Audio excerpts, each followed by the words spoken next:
Most people would agree that sugar isn't great for your health. Sugar is a type of carbohydrate, but there are other types like fiber, which we generally see as beneficial. So we often classify carbs into good and bad types. What really sets them apart is their effect on blood sugar. Sugar is quickly absorbed, leading to a rapid rise in blood sugar, while fiber does not have this effect. Now back to carbohydrates. We have sugar, fiber, and another kind, starch. For instance, this product has high carbs, little fiber, and no sugar. Chips are similar. High in carbs, minimal fiber, and virtually no sugar. Other examples include high-carb products like instant potatoes with no sugar content. Here's a hint. Think cornstarch.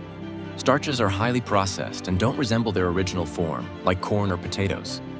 They've become what we can call synthetic starches. Fiber and starch are both chains of glucose, but in fiber the bonds are very strong, so we can't digest them as sugar. In contrast, refined starches can spike blood sugar even more than regular sugar.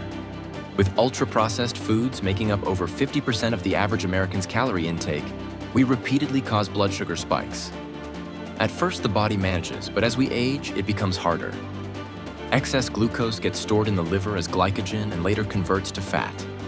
Once fat cells are full, they can't take in more, leading to insulin resistance, where sugar storage spills into organs such as the liver and pancreas as visceral fat. If you have a belly that prevents you from seeing your feet, you likely have visceral fat, which often accompanies liver fat. Over time, this insulin resistance worsens, and our body can no longer regulate blood sugar effectively, leading to diabetes.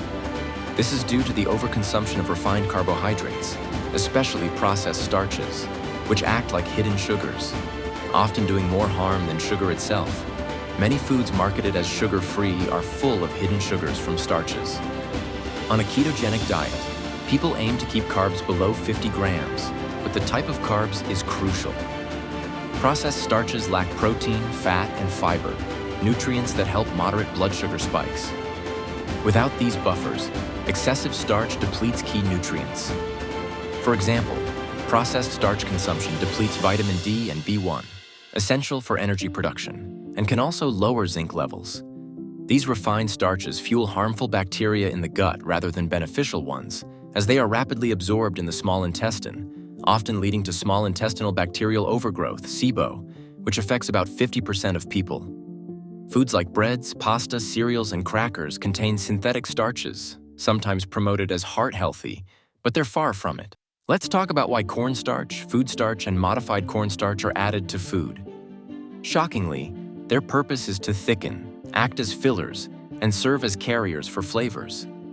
Some foods contain maltodextrin, a filler that's even more detrimental than sugar, yet marketed as sugar-free since it's labeled as a complex carbohydrate. In protein powders or weight gain supplements, maltodextrin can provide over 1,000 calories per serving, with 80% being this form of starch. This quick influx overwhelms cells and mitochondria.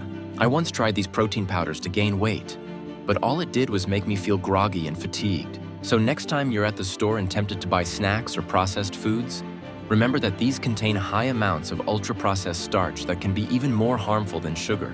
If you want to learn more about maltodextrin, be sure to check out the video I linked right here.